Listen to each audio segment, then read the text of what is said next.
যখনই একজন মাতা সন্তানকে জন্ম দেন তখন এই সংসার ভুলে যায় যে তার জন্য এটা একটা নতুন জন্ম। কারণ একজন নারী তখন একজন মাতৃরূপে নতুনভাবে জন্ম নেন। একজন নারী স্ত্রী ও গৃহবধূ রূপে কিছু অধিকার লাভ করে থাকেন, কিন্তু তিনি যখন মা হয়ে যান তখন তিনি শুধুই দান করতে শেখেন।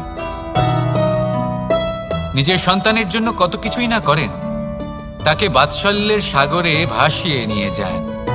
এই সংসারে রাজকুমার জন্ম নিতেই পারেন, তাকে রাম এবং লক্ষণ কিন্তু মায়েরাই বানিয়ে তোলেন। একজন গোয়ালা জন্ম নেয়, তাকে দ্বারকাধীশ একজন মাই বানিয়ে তোলেন।